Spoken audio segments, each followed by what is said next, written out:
Euzu billahi mineşşeytanirracim. Bismillahirrahmanirrahim. Elhamdülillahi rabbil alamin. Ve sallallahu ala Muhammedin ve alihi tayyibin tahirin ve la'netullah ala daihim ecmaîn. Allahumme accil ve likel ferec. Və əqaid mövzusunda növbəti bəhsimiz budur ki, Allah təkdir. Yəni Allahın təkliyi də onun varlığı kimi, mövcud olmağı kimi əslində öz-özlüyündə geniş izaha ehtiyacı olmayan mövzulardandır. Çünkü sağlam olan bir fitrət, ağıl, bunun için hiçbir zaman geniş dəlile ehtiyacı olmaz.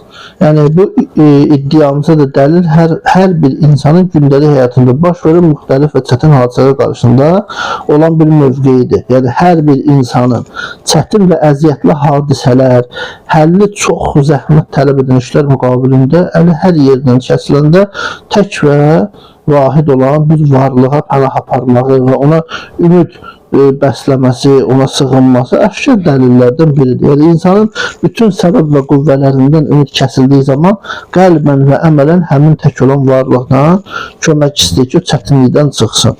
Çünki Allah təbarək və təala mübarək Quran-ı Kərimdə bunlara toxunubdur, misalları var. Məsələn, Ənkəbut surəsinin 65-ci ayəsində buyurur ki, Bismillah, فَإِذَا رَكِبُوا فِي الْفُلْكِ دعوا الله مخلصين له الدين فلما نجاهم إلى البر إذا هم يشركون. Deyir, onlar gəmiyə mindikləri vaxtı, çətində olduqları vaxt, deyir, həmin vaxtda dini ancaq Allah'a məxsus edib ona yalvarırlar və dua edirlər.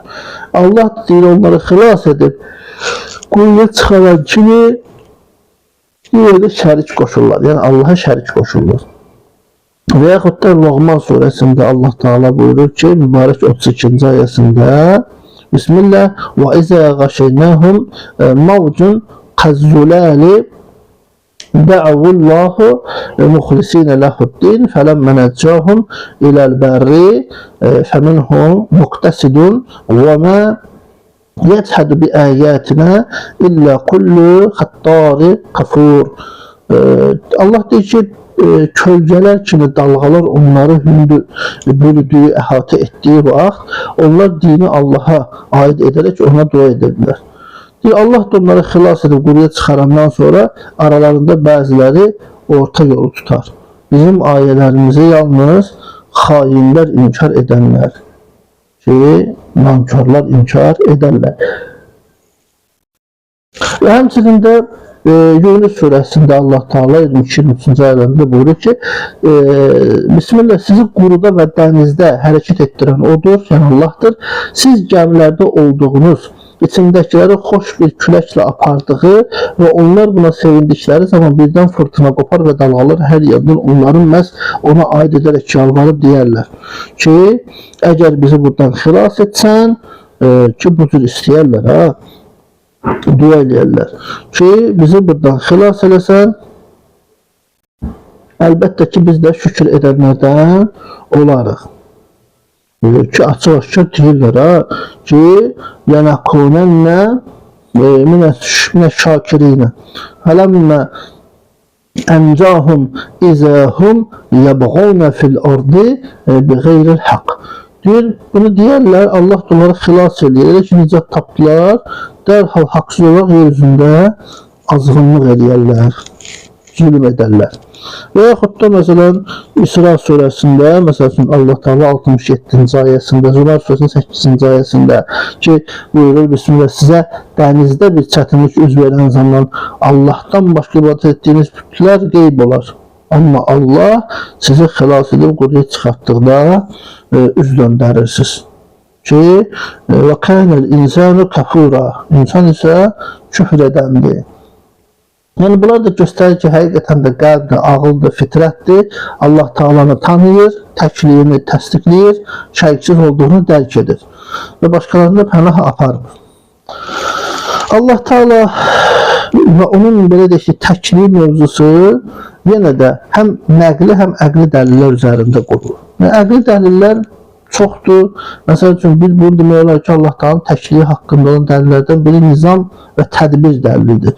Yəni əgər insan sağlam ağıl və düşüncə ilə təfəkkür eləsə, böyük aləmdə olan səma, yer və sair bu şeylərə, bunların arasında olanlara diqqət etsə, bütün bunların bir-birinə bir sıx əlaqədə, rabitədə olmağını, hamısının bir şəbəkə üzərində dayandıqlarının və bir-birlərinin necə münasibətlərin olduqlarının şahid olarlar.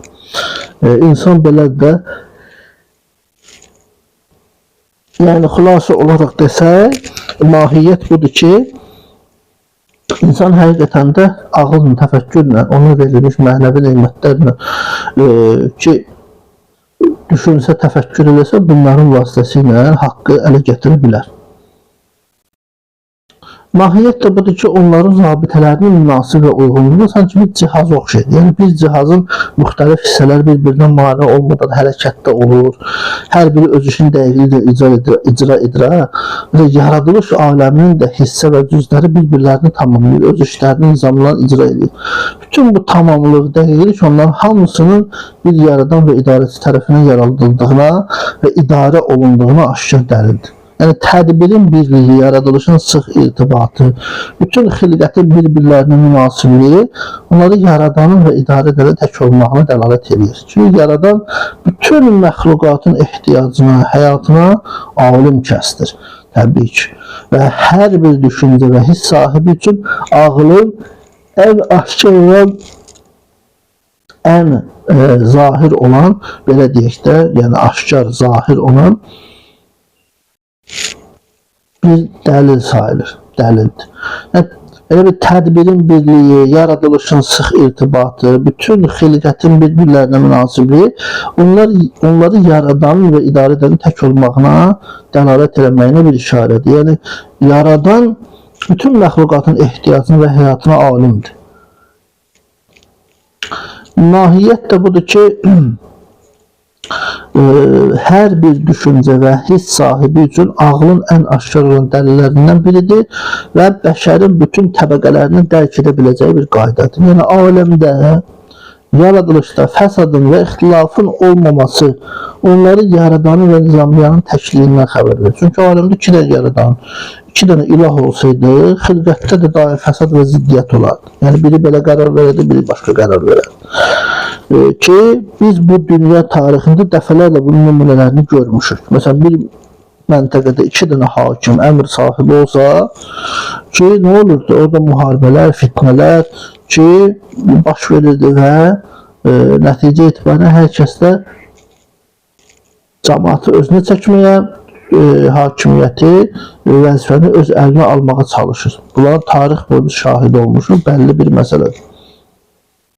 Ki, onlar bir-birinin iradəsinə tabi olmayıb, daim mübarizə aparacaqlar. Düzdür, səltənəti, hakimiyyəti ələ keçirmək üçün ki, müxtəlif vasitələrə əl atacaqlar.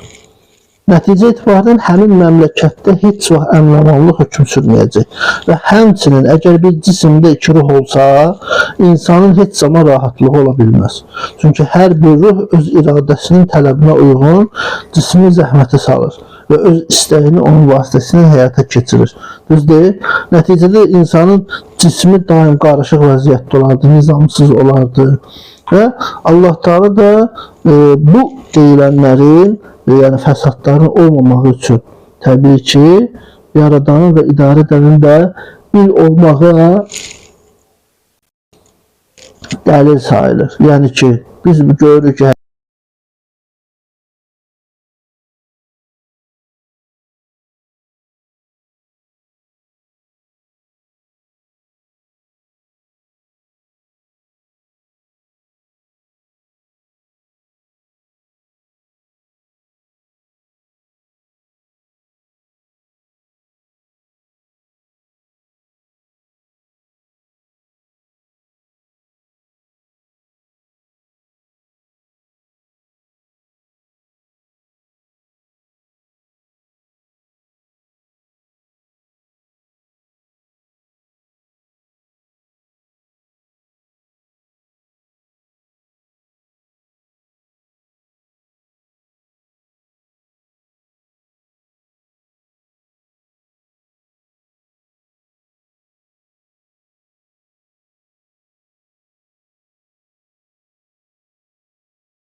Yəni mahiyyət olaraq bir əsərin yoxluğu müəssirinin də yoxluğuna dəlalət edir. Yəni mənası budur ki, bir dənə əsər varsa onun müəssiri var, yəni o əsəri hazırlayan sahibi var.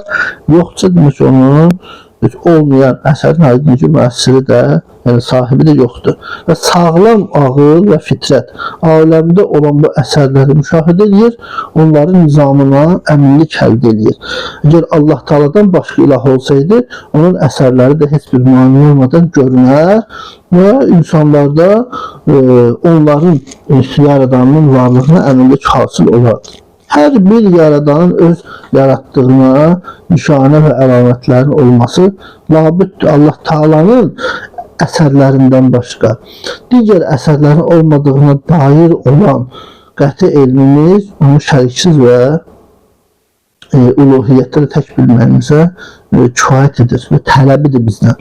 Allah Taala heç bir şərikin köməkliyi olmadan aləmləri yaradıb və onlarda öz təkliyini dəlalət edən nişanələr qoyurdu.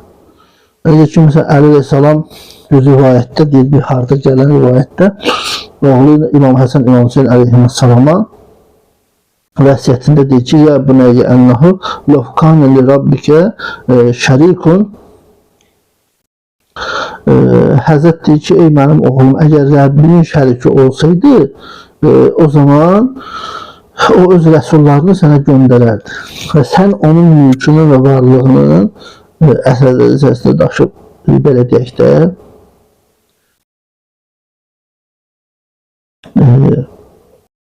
o əsərlərinin belki daşıb çoxaltdığını, artığı ilə, yəni əlamətlərini görə bilərdi.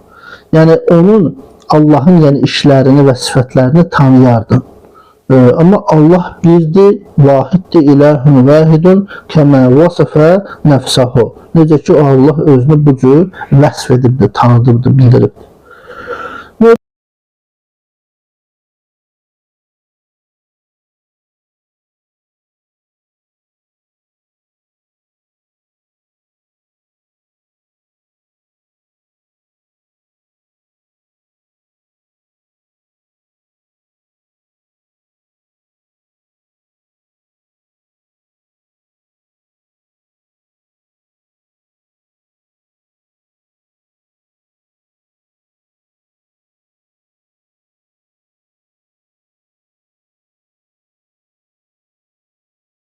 Yəni xülasə olaraq biz deyəcəyik ki, əgər bir ilah, başqa bir ilah varsa, həmin o ilah öz rəsulunu, nəbilərini, elçilərini göndərib özünü tanıtdırmalıdır. Ki, həmin vasitələr onun tanınması üçün bir şərtdir, düzdür?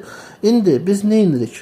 Burada diqqət eləməliyik ki, dünya tarixində insanları öz məbuduna, ilahına tərəf səsləyən, dəvət edən bütün nəbi və vəlilərin həyatına baxsa, onların insanları yalnız bir olan ilaha və xaliqə tərəf çağırdıqlarını, dəvət elədiklərini görərik. Yəni, bütün rəsullar bir olan Allahın şəriki olmadığını qətiyyətlə deyiblər və çox Allahlılıq dinlərinin də mübarizə aparıblar həmişə. Mahiyyət olaraq, əgər onlar bu iddialarında doğrucu olublarsa, bizim ispat etmək istədiyimiz mətləb sabitdir. Yox, əgər nəuzubillah sözlərində yalan olubsa, ki, nəbilər, rəsullar, nəuzubillah, yalan danışıb. Bu iş ilahlığa sahib olan hər bir şəxs üçün yol verilməz bir hal və ona layiq olmayan bir əməl olacaq. Yəni, istər bu birinci ilah olsun, istər ikinci ilah olsun, fərqi yoxdur. Çünki şəriki ola-ola təkliyi iddia edən və bunu insanlara bildirən şəxs bir varlıq, həqiqəti olmayan şeydən xəbər vermiş olar ki, bu isə açıq-aşkar bir yalandır. Yalan danışan şəxs isə adil və sadiq ola bilməz. Adil və sadiq olmayan da ilah ola bilməz. Yəni, bu iş ikinci ilah olan şəxs üçün də qəbul olmayan bir əməldir. Yəni, ona qəbul edilməz. Çünki birinci ilahın yalanına göz yummaq və ona müdaxilə edə bilməmək acizliyin nişanəsidir. Yəni, aciz olan şəxsdən də ilah ola bilməz. Nəticədə deyir ki, hər iki ilah qüvvədən düşər. Bu isə qəti dəlillərə söykənərək Allahın varlığı haqqında olan etiqadla ziddiyyət təşkil edəcək. Çünki azı budur ki, bir ilahın olduğu artıq sabitdir. Ki, Əli əleyhissalam özü açıq-aşkar bunu rivayətdə də deyir. Ya bunayya ennehu law kana li rabbika şərikun Həzrət buyur ki, la ətətkə rusuluhu. Ki, ey oğlum, əgər Rəbbinin şəriki olsaydı, öz rəsullarını sənə göndərərdi. Yəni, başqa bir ilah varsa, Rəbb varsa, göndərərdi, elçilərini tanıdardı. Amma belə bir şey yoxdur. Yəni, məlum olur ki, qədimlik sifəti ilahlığın əsas sifətlərindən və onun şərtlərindən olur. Ki, çünki sonradan, yəni hadis olan, sonradan var olan və özü yaradılan heç bir kəs ilah ola bilməz. Yəni, bədihi bilgimiz isə belədir ki, bizim, yəni, bədihi də deyəndə biz əvvəldə qeyd etmişdik mövzularda dərsdə ki, dəlilə yəni ehtiyacı olmayan bir şeydə bilgimiz, elmimiz bunu deyir ki, varlıq aləmində olan hər bir məxluq öz yaradanına möhtacdır. Möhtac olan varlıqdan isə ilah olmaz. Deməli, ilah olan şəxs gərək qədim olsun. Məsələ budur. Mahiyyət olur. Əgər aləmdə 2 dənə ilah olsaydı, qədimlərin və ilahların çoxluğu və sonsuzluğu lazım gələrdi ki, bu da mümkünsüzdür. 2 ilahın olmasını bilmək üçün qədim bir xəttə və səddə ehtiyacımız olacaq. Bu xəttə səd olmasa 2 ilahın olduğu da məlum olmaz. Nəticədə qədimlərin və ilahların da sayı olacaq 3. Sonra bu 3 qədimi bir-birindən ayıran digər 2 qədim olan xəttə ehtiyac olur. Deməli, həmin qədimlərin ki, ümumiyyətlə belə deyək ki, sayı 5-ə çatacaq. Diqqət eləyəsək. Yəni, beləcə silsilə eyni davamla getsə, sonsuza qədər gedəcək. Və bu, belə deyək ki, bu nəzərin batilliyi də aşkardır tamamilə ki, və əlavə dəlillərə ehtiyac görülməz. Çünki bəşər tarixində heç bir məktəb və məzhəb bu fikri iddia etməyibdir. Şəhət İmam Sadiq əleyhissalam zındıq bir adamla danışanda bunu qeyd eləyibdir. Ki, in idda'aytə isnəyni fələ buddə min furcətin beynəhuma həttə yəkunə isnəyn fəsarət el-furcətu salisən beynəhuma qadimən mə'huma fəliyə فَيَلْزَمُكَ سَلَاسَةٌ فَإِنْ اَدَّعِتَ سَلَاسَةَ لَزِمُكَ مَا قُلْنَا فِي الْإِسْنَيْنِ حَتَّى يَكُونَ بَيْنَهُمْ Həzrət bu ki, furcətən fəyəkunu xamsən sümmə yətənə hiyə fil adədi ilə mələ nihayətə fil kəsrəti. Deyir, əgər ilahların 2 olduğunu iddia eləsən, o zaman onların 2 olmağı üçün aralarında bir boşluğun olması da olacaq. Və bu sənin üçün qaçılmazdır. Bu halda isə onlar arasındakı həmin boşluq əzəldən onlarla birgə mövcud olan 3-cü bir ilah deməkdir. Çünki qədim və əzəli olanın yaradılmış olması qeyri-mümkün olacaq. Nəticədə sənə 3 tanrı vacib olur. Və bundan sonra əgər onların 3 olduğunu deyəcəksən, o zaman ikisi barədə dediyimiz yenə qəbul edilməlidir ki, belə ki, onların arasında 2 boşluq yaranır və bu halda da onlar 5-ə çevrilir. Daha sonra isə onlar çoxaldıqda sonu çatmayan bir sayda artmış olur. Yəni sonsuzluğa gedir. Silsilə baş verir ki, bu da batildir, biz demişdik. Deməli, yəni əgər aləmdə 2 ilah olsaydı, o zaman qüdrət baxımından 3 yoldan bir-biri ilə qarşılaşardıq. Yəni bu 3 yoldan birini qəbul etməkdə məcbur olardı. O 3 yolda hansılardır? Biri budur ki, onlar hər ikisi nizam-intizam qurmağa qadirdir. Onlar heç biri nizam-intizam qurmağa qadir deyil. Onlardan biri bu nizamı qurmağa qadirdir, digəri isə yox. Yəni 3 amillə qarşılaşacaq. Əgər onların hər ikisi bu nizamı qurmağa qadir olsa, birinin vücudu əbəs və mənasız olacaq. Çünki tələb olunan ehtiyacı aradan qaldırmağa bir ilah etibarilə ilahın bir olması daha məntiqə uyğun və ağla yaxındır. Əgər ikincini qismən də olsa qəbul etsək, yəni onlardan heç biri bu nizamı qurmağa qadir olmasa, yəni o zaman hər ikisinin varlığı əbəs və mənasızdır. Onlardan heç biri ilah olmayacaq. Çünki aciz olana ilah olmaz. Bu isə isbat və qəbul olunan birinci belə deyək ki, ilahın mövcudluğu ilə ziddiyyətidir. Ki, bu fikir qəbul olunan nəzər deyil. Əgər üçüncü nəzərdə qəbul etsək, yəni onlardan biri qadir, digəri isə qadir deyil, dediyimiz tək ilahlıq sabit olacaq nəticədə. Çünki ikinci vücud aciz və zəif sifətlərə malikdir. Deyildiyi kimi aciz və zəif olan heç kəs heç bir vaxt ilah ola bilməz. Nəticədə də Allah Taala'nın tək və şəriksiz olmaqda sübut etmiş olur. Digər bir cəhətdən biz baxa bilərik ki, əgər aləmdə 2 dənə ilah varsa, ya da onlardan hər biri digərini aradan aparmağa qadirdir, ya da qadir deyil.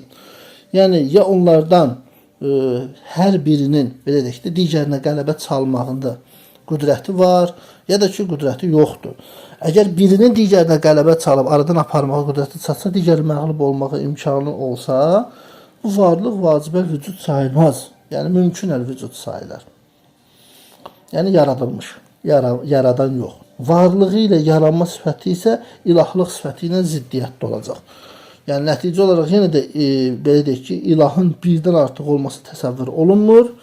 Əgər onlardan heç biri digərinin belə deyək ki, aradan aparmağa qadir olmasa ki, hər ikisinin nöqsan və acizlik sifəti ilə sifətlənməsi lazım olacaq və nöqsan və acizlik sifətləri isə ilahlıq sifətlərindən deyil. Nəticədə də bu fikirdə möhkəm dəlillərlə qəbul edilen bir ilahın varlığı ilə ziddiyyət təşkil edəcək.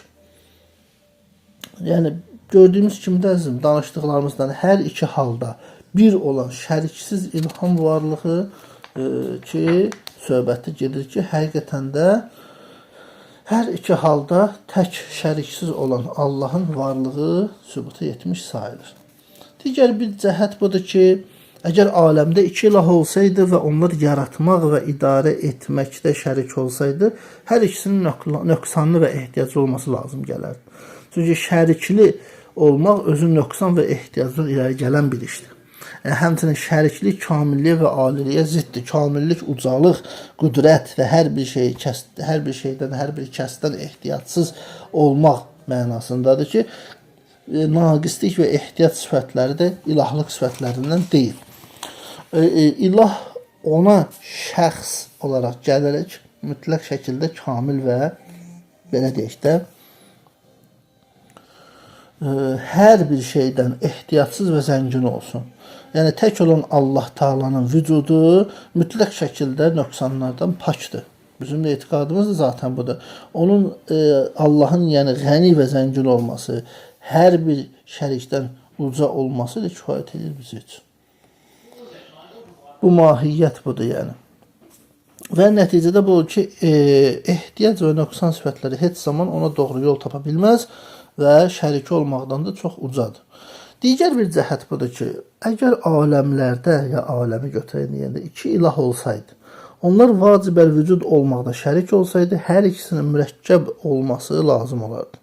Yəni, mürəkkəb varlıqda hissələrdən təşkil tapıb insan kimi əl, qol, barmaq, ayaq, dırnaq, ət, sümük, damar və s. Mürəkkəb varlıq, bəsit olmamalıdır. Çünki 2 vacib varlığın bir-birinə seçilməsi üçün digər bir şeyə ehtiyacı var fərqlənmək üçün. Çünki hər 2 ilah arasında heç bir cəhətdən fərqlilik olmasa, onlar 2 ilah sayılmaz ki, əgər onların birini digərindən fərqləndirəcək bir xüsusiyyət və yaxud da cəhət olarsa, onlardan hər biri şəriklik və fərqlilikdən tərkib tapmış olacaq. Yəni, o da odur ki, vacibəli vücudun, belə deyək də, ehtiyaclı olmasına gətirib çıxaracaq. Çünki hər bir mürəkkəb varlıq yaşamağı və daimi qalması üçün öz hissələrinə ehtiyaclıdır. Yəni, bu xüsusiyyət isə mümkün varlıqların, belə deyək ki, xüsusiyyətidir. Yəni, mümkünəl vücudların. İnsan mürəkkəb varlıqdır, misal çəkdik. Çünki müxtəlif hissə və üzvlərdən təşkil tapıb. Amma Allah Teala ki, belə deyil. Əgər insanın əl, ayaq və boğaz hissələri, belə deyək də, aradan getsə, insan özü aradan getsə, bunu hətta özü aradan getsə, Yəni bu elə odur ki, elə həqiqətən də özü getmiş kimidir. Yəni insan ayaq üstə qalmağı və yaşaması üçün bu üzvlərə ehtiyaclıdır. Yəni Allah Taala hər bir əqli tərkibdən, maddi aləmdə olan xarici tərkibdən ki və hər bir miqdarı tərkibdən ölçü belə deyək ki, çəkidir və s. Ki bunlardan belə deyək ki, müqəddəsdir, ucadır. Hər bir miqdar tərkibdən və çəkidən və s. Ki onun vücudu zatən bəsitdir və tərkibin mütləq şəkildə hər bir qismindən uzaqdır. Yəni ümumiyyətlə tərkib anlayışını Allaha vermək nədir? Olmaz, haramdır. Velhamdülillah Rabbil alemin.